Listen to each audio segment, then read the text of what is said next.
प्यारे भक्तों, आज शनिवार का दिन सूर्यपुत्र, कर्म फलदाता, न्याय देवता यानी शनिदेव जी महाराज का दिन है। शनिदेव जी महाराज को कलयुग का सबसे शक्तिशाली देवता माना गया है, क्योंकि शनिदेव जी को कर्मों के आधार पर फल देने का मालिक बनाया गया है। यानी जो जैसे कर्म करेगा उसको वैसा ही फल शनिदेव जी प्रदान करेंगे। यानी शनिदेव जी ने जिसके जीवन में गरीबी, निर्धनता, बीमारी लिख दिया, उसे सिर्फ शनिदेव जी ही दूर कर सकते हैं। दूसरा कोई आपके कष्ट दूर नहीं कर सकता है। इसलिए कहा गया है कि मनुष्य को शनिदेव की कुदृष्टि से बचने के लिए, शनि की महादशा से बचने के लिए आपको प्रत्येक शनिवार के दिन शनिदेव जी की पूजा अर्चना अवश्य करनी चाहिए, जिससे आप शनिदेव की कुदृष्टि से बचे रहेंगे।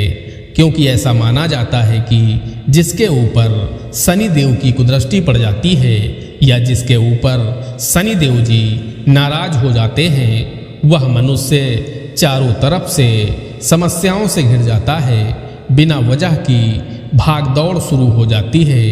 काम बनते बनते बिगड़ने लगते हैं, बीमारियां घेर लेती हैं, दवाओं का असर होना बंद हो जाता है, कोर्ट कचहरी के मामले शुरू हो जाते हैं, शत्रु हावी होने लगता है, धन की अत्यधिक कमी हो जाती है, 2 वक्त की रोटी के लाले पड़ जाते हैं। यानी मानव जीवन पूरी तरह से नर्क बन जाता है। अगर आप इन सभी समस्याओं से छुटकारा पाना चाहते हैं तो आज हम आपको शनिदेव जी महाराज का जो महामंत्र बताने वाले हैं, इस महामंत्र का आपको प्रतिदिन या प्रत्येक शनिवार को कम से कम 108 बार जाप या श्रवण अवश्य करना चाहिए। आपके जीवन में पहले दिन से ही चमत्कारी परिवर्तन होने लग जाएंगे। प्यारे भक्तों, आइए शनिदेव जी महाराज के इस परम शक्तिशाली महामंत्र को कम से कम 108 बार सुन लेते हैं। लेकिन उससे पहले सभी भक्तों से एक प्यारा सा निवेदन है, वीडियो पसंद आ जाए तो दिल से एक लाइक कर देना और इसी तरह के कल्याणकारी वीडियो आगे भी देखने के लिए हमारे चैनल मंत्र की विद्या को सब्सक्राइब करके कमेंट में जय जय शनिदेव महाराज जरूर लिखें। प्यारे भक्तों,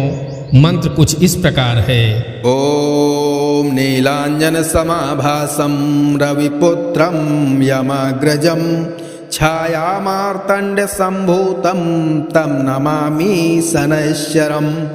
ओम नीलांजन समाभासं रविपुत्रं यमाग्रजं छायामार्तंड संभूतं तं नमामि शनैश्चरम्। ओम नीलांजन समाभासं रविपुत्रं यमाग्रजं छायामार्तंड संभूतं तं नमामि शनैश्चरम्। ओम नीलांजन समाभासं रविपुत्रं यमाग्रजं छायामार्तंड संभूतं तं नमामि शनैश्चरम्। ओम नीलांजन समाभासं रविपुत्रं यमाग्रजं छायामार्तंड संभूतं तं नमामि शनैश्चरम्। ओम नीलांजन समाभासं रविपुत्रं यमाग्रजं छायामार्तंड संभूतं तं नमामि शनैश्चरम्। ओम नीलांजन समाभासं रविपुत्रं यमाग्रजं छायामार्तंड संभूतं तं नमामि शनैश्चरम्। ओम नीलांजन समाभासं रविपुत्रं यमाग्रजं छायामार्तंड संभूतं तं नमामि शनैश्चरम्। ओम नीलांजन समाभासं रविपुत्रं यमाग्रजं छायामार्तंड संभूतं तं नमामि शनैश्चरम्। ओम नीलांजन समाभासं रविपुत्रं यमाग्रजं छायामार्तंड संभूतं तं नमामि शनैश्चरम्। ओम नीलांजन समाभासं रविपुत्रं यमाग्रजं छायामार्तण्डसम्भूतं तं नमामि शनैश्चरम् ॐ नीलाञ्जनसमाभासं रविपुत्रं यमाग्रजं छायामार्तण्डसम्भूतं तं नमामि शनैश्चरम् ॐ नीलाञ्जनसमाभासं रविपुत्रं यमाग्रजं छायामार्तण्डसम्भूतं तं नमामि शनैश्चरम् ॐ नीलाञ्जनसमाभासं रविपुत्रं यमाग्रजं छायामार्तण्डसम्भूतं तं नमामि शनैश्चरम् ॐ नीलाञ्जनसमाभासं रविपुत्रं यमाग्रजं छायामार्तण्डसम्भूतं तं नमामि शनैश्चरम् ॐ नीलाञ्जनसमाभासं रविपुत्रं यमाग्रजं छायामार्तण्डसम्भूतं तं नमामि शनैश्चरम् ॐ नीलाञ्जनसमाभासं रविपुत्रं यमाग्रजं छायामार्तण्डसम्भूतं तं नमामि शनैश्चरम् ॐ नीलाञ्जनसमाभासं रविपुत्रं यमाग्रजं छायामार्तण्डसम्भूतं तं नमामि शनैश्चरम् ॐ नीलाञ्जनसमाभासं रविपुत्रं यमाग्रजं छायामार्तण्डसम्भूतं तं नमामि शनैश्चरम् ॐ नीलाञ्जनसमाभासं रविपुत्रं यमाग्रजं छायामार्तण्डसम्भूतं तं नमामि शनैश्चरम् ॐ नीलाञ्जनसमाभासं रविपुत्रं यमाग्रजं छायामार्तण्डसम्भूतं तं नमामि शनैश्चरम् ॐ नीलाञ्जनसमाभासं रविपुत्रं यमाग्रजं छायामार्तण्डसम्भूतं तं नमामि शनैश्चरम् ॐ नीलाञ्जनसमाभासं रविपुत्रं यमाग्रजं छायामार्तण्डसम्भूतं तं नमामि शनैश्चरम् ॐ नीलाञ्जनसमाभासं रविपुत्रं यमाग्रजं छायामार्तण्डसम्भूतं तं नमामि शनैश्चरम् ॐ नीलाञ्जनसमाभासं रविपुत्रं यमाग्रजं छायामार्तण्डसम्भूतं तं नमामि शनैश्चरम् ॐ नीलाञ्जनसमाभासं रविपुत्रं यमाग्रजं छायामार्तण्डसम्भूतं तं नमामि शनैश्चरम् ॐ नीलाञ्जनसमाभासं रविपुत्रं यमाग्रजं छायामार्तण्डसम्भूतं तं नमामि शनैश्चरम् ॐ नीलाञ्जनसमाभासं रविपुत्रं यमाग्रजं छायामार्तण्डसम्भूतं तं नमामि शनैश्चरम् ॐ नीलाञ्जनसमाभासं रविपुत्रं यमाग्रजं छायामार्तण्डसम्भूतं तं नमामि शनैश्चरम् ॐ नीलाञ्जनसमाभासं रविपुत्रं यमाग्रजं छायामार्तण्डसम्भूतं तं नमामि शनैश्चरम् ॐ नीलाञ्जनसमाभासं रविपुत्रं यमाग्रजं छायामार्तण्डसम्भूतं तं नमामि शनैश्चरम् ॐ नीलाञ्जनसमाभासं रविपुत्रं यमाग्रजं छायामार्तण्डसम्भूतं तं नमामि शनैश्चरम् ॐ नीलाञ्जनसमाभासं रविपुत्रं यमाग्रजं छायामार्तण्डसम्भूतं तं नमामि शनैश्चरम् ॐ नीलाञ्जनसमाभासं रविपुत्रं यमाग्रजं छायामार्तण्डसम्भूतं तं नमामि शनैश्चरम् ॐ नीलाञ्जनसमाभासं रविपुत्रं यमाग्रजं छायामार्तण्डसम्भूतं तं नमामि शनैश्चरम् ॐ नीलाञ्जनसमाभासं रविपुत्रं यमाग्रजं छायामार्तण्डसम्भूतं तं नमामि शनैश्चरम् ॐ नीलाञ्जनसमाभासं रविपुत्रं यमाग्रजं छायामार्तण्डसम्भूतं तं नमामि शनैश्चरम् ॐ नीलाञ्जनसमाभासं रविपुत्रं यमाग्रजं छायामार्तण्डसम्भूतं तं नमामि शनैश्चरम् ॐ नीलाञ्जनसमाभासं रविपुत्रं यमाग्रजं छायामार्तण्डसम्भूतं तं नमामि शनैश्चरम् ॐ नीलाञ्जनसमाभासं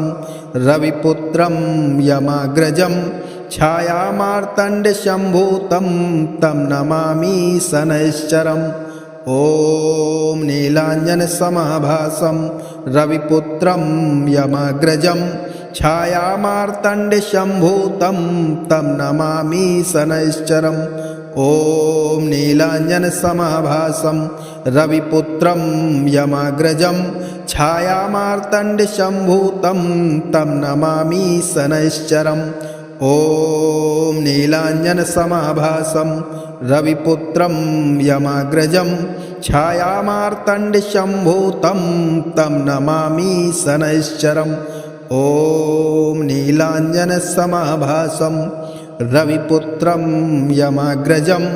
छायामार्तण्डसम्भूतं तं नमामि शनैश्चरम् ॐ नीलाञ्जनसमाभासं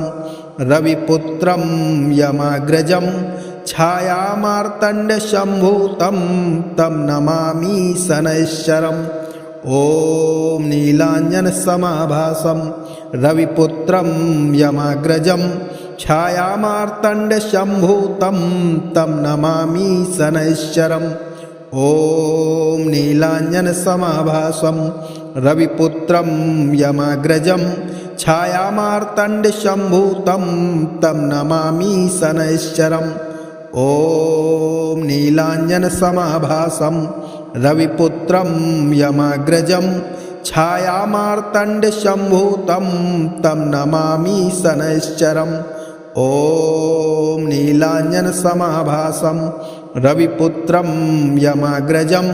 छायामार्तण्डसम्भूतं तं नमामि शनैश्चरम् ॐ नीलाञ्जनसमाभासं रविपुत्रं यमाग्रजं छायामार्तण्डसम्भूतं तं नमामि शनैश्चरम् ॐ नीलाञ्जनसमाभासं रविपुत्रं यमाग्रजं छायामार्तण्डसम्भूतं तं नमामि शनैश्चरम् ॐ नीलाञ्जनसमाभासं रविपुत्रं यमाग्रजं छायामार्तण्डसम्भूतं तं नमामि शनैश्चरम् ॐ नीलाञ्जनसमाभासं रविपुत्रं यमाग्रजं छायामार्तण्डसम्भूतं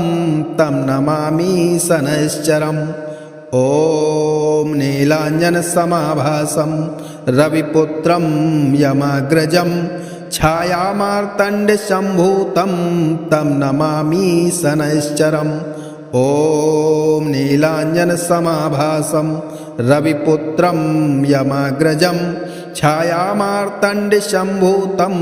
तं नमामि शनैश्चरम् ॐ नीलाञ्जनसमाभासं रविपुत्रं यमाग्रजं छायामार्तण्डसम्भूतं तं नमामि शनैश्चरम् ॐ नीलाञ्जनसमाभासं रविपुत्रं यमाग्रजं छायामार्तण्डसम्भूतं तं नमामि शनैश्चरम् ॐ नीलाञ्जनसमाभासं रविपुत्रं यमाग्रजं छायामार्तण्डसम्भूतं तं नमामि शनैश्चरम् ॐ नीलाञ्जनसमाभासं रविपुत्रं यमाग्रजं छायामार्तण्डशम्भूतं तं नमामि शनैश्चरम् ॐ नीलाञ्जनसमाभासं रविपुत्रं यमाग्रजं छायामार्तण्डशम्भूतं तं नमामि शनैश्चरम् ॐ नीलाञ्जनसमाभासं रविपुत्रं यमाग्रजं छायामार्तण्डशम्भूतं तं नमामि शनैश्चरम् ॐ नीलाञ्जनसमाभासं रविपुत्रं यमाग्रजं छायामार्तण्डशम्भूतं तं नमामि शनैश्चरम् ॐ नीलाञ्जनसमाभासं रविपुत्रं यमाग्रजं छायामार्तण्डशम्भूतं तं नमामि शनैश्चरम् ॐ नीलाञ्जनसमाभासं रविपुत्रं यमाग्रजं छायामार्तण्डशम्भूतं तं नमामि शनैश्चरम् ॐ नीलाञ्जनसमाभासं रविपुत्रं यमाग्रजं छायामार्तण्डशम्भूतं तं नमामि शनैश्चरम् ॐ नीलाञ्जनसमाभासं रविपुत्रं यमाग्रजं छायामार्तण्डशम्भूतं तं नमामि शनैश्चरम् ॐ नीलाञ्जनसमाभासं रविपुत्रं यमाग्रजं छायामार्तण्डशम्भूतं तं नमामि शनैश्चरम् ॐ नीलाञ्जनसमाभासं रविपुत्रं यमाग्रजं छायामार्तण्डशम्भूतं तं नमामि शनैश्चरम् ॐ नीलाञ्जनसमाभासं रविपुत्रं यमाग्रजं छायामार्तण्डशम्भूतं तं नमामि शनैश्चरम् ॐ नीलाञ्जनसमाभासं रविपुत्रं यमाग्रजं छायामार्तण्डशम्भूतं तं नमामि शनैश्चरम् ॐ नीलाञ्जनसमाभासं रविपुत्रं यमाग्रजं छायामार्तण्डशम्भूतं तं नमामि शनैश्चरम् ॐ नीलाञ्जनसमाभासं रविपुत्रं यमाग्रजं छायामार्तण्डशम्भूतं तं नमामि शनैश्चरम् ॐ नीलाञ्जनसमाभासं रविपुत्रं यमाग्रजं छायामार्तण्डशम्भूतं तं नमामि शनैश्चरम् ॐ नीलाञ्जनसमाभासं रविपुत्रं यमाग्रजं छायामार्तण्डशम्भूतं तं नमामि शनैश्चरम् ॐ नीलाञ्जनसमाभासं रविपुत्रं यमाग्रजं छायामार्तण्डशम्भूतं तं नमामि शनैश्चरम् ॐ नीलाञ्जनसमाभासं रविपुत्रं यमाग्रजं छायामार्तण्डशम्भूतं तं नमामि शनैश्चरम् ॐ नीलाञ्जनसमाभासं रविपुत्रं यमाग्रजं छायामार्तण्डशम्भूतं तं नमामि शनैश्चरम् ॐ नीलाञ्जनसमाभासं रविपुत्रं यमाग्रजं छायामार्तण्डशम्भूतं तं नमामि शनैश्चरम् ॐ नीलाञ्जनसमाभासं रविपुत्रं यमाग्रजं छायामार्तण्डशम्भूतं तं नमामि शनैश्चरम् ॐ नीलाञ्जनसमाभासं रविपुत्रं यमाग्रजं छायामार्तण्डशम्भूतं तं नमामि शनैश्चरम् ॐ नीलाञ्जनसमाभासं रविपुत्रं यमाग्रजं छायामार्तण्डशम्भूतं तं नमामि शनैश्चरम् ॐ नीलाञ्जनसमाभासं रविपुत्रं यमाग्रजं छायामार्तण्डशम्भूतं तं नमामि शनैश्चरम् ॐ नीलाञ्जनसमाभासं रविपुत्रं यमाग्रजं छायामार्तण्डशम्भूतं तं नमामि शनैश्चरम् ॐ नीलाञ्जनसमाभासं रविपुत्रं यमाग्रजं छायामार्तण्डशम्भूतं तं नमामि शनैश्चरम् ॐ नीलाञ्जनसमाभासं रविपुत्रं यमाग्रजं छायामार्तण्डशम्भूतं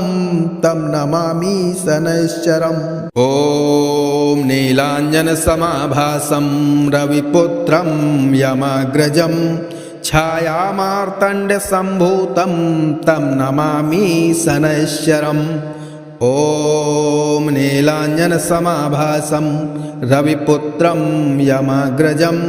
छायामार्तण्डशम्भूतं तं नमामि शनैश्चरम् ॐ नीलाञ्जनसमाभासं रविपुत्रं यमाग्रजं छायामार्तण्डशम्भूतं तं नमामि शनैश्चरम् ॐ नीलाञ्जनसमाभासं रविपुत्रं यमाग्रजं छायामार्तण्डशम्भूतं तं नमामि शनैश्चरम् ॐ नीलाञ्जनसमाभासं रविपुत्रं यमाग्रजं छायामार्तण्डशम्भूतं तं नमामि शनैश्चरम् ॐ नीलाञ्जनसमाभासं रविपुत्रं यमाग्रजं छायामार्तण्डशम्भूतं तं नमामि शनैश्चरम् ॐ नीलाञ्जनसमाभासं रविपुत्रं यमाग्रजं छायामार्तण्डशम्भूतं तं नमामि शनैश्चरम् ॐ नीलाञ्जनसमाभासं रविपुत्रं यमाग्रजं छायामार्तण्डशम्भूतं तं नमामि शनैश्चरम् ॐ नीलाञ्जनसमाभासं रविपुत्रं यमाग्रजं छायामार्तण्डशम्भूतं तं नमामि शनैश्चरम् ॐ नीलाञ्जनसमाभासं रविपुत्रं यमाग्रजं छायामार्तण्डशम्भूतं तं नमामि शनैश्चरम् ॐ नीलाञ्जनसमाभासं रविपुत्रं यमाग्रजं छायामार्तण्डशम्भूतं तं नमामि शनैश्चरम् ॐ नीलाञ्जनसमाभासं रविपुत्रं यमाग्रजं छायामार्तण्डशम्भूतं तं नमामि शनैश्चरम् ॐ नीलाञ्जनसमाभासं रविपुत्रं यमाग्रजं छायामार्तण्डशम्भूतं तं नमामि शनैश्चरम् ॐ नीलाञ्जनसमाभासं रविपुत्रं यमाग्रजं छायामार्तण्डशम्भूतं तं नमामि शनैश्चरम् ॐ नीलाञ्जनसमाभासं रविपुत्रं यमाग्रजं छायामार्तण्डशम्भूतं तं नमामि शनैश्चरम् ॐ नीलाञ्जनसमाभासं रविपुत्रं यमाग्रजं छायामार्तण्डशम्भूतं तं नमामि शनैश्चरम् ॐ नीलाञ्जनसमाभासं रविपुत्रं यमाग्रजं छायामार्तण्डशम्भूतं तं नमामि शनैश्चरम् ॐ नीलाञ्जनसमाभासं रविपुत्रं यमाग्रजं छायामार्तण्डशम्भूतं तं नमामि शनैश्चरम् ॐ नीलाञ्जनसमाभासं रविपुत्रं यमाग्रजं छायामार्तण्डशम्भूतं तं नमामि शनैश्चरम् ॐ नीलाञ्जनसमाभासं रविपुत्रं यमाग्रजं छायामार्तण्डशम्भूतं तं नमामि शनैश्चरम् ॐ नीलाञ्जनसमाभासं रविपुत्रं यमाग्रजं छायामार्तण्डशम्भूतं तं नमामि शनैश्चरम् ॐ नीलाञ्जनसमाभासं रविपुत्रं यमाग्रजं छायामार्तण्डशम्भूतं तं नमामि शनैश्चरम् ॐ नीलाञ्जनसमाभासं रविपुत्रं यमाग्रजं छायामार्तण्डशम्भूतं तं नमामि शनैश्चरम्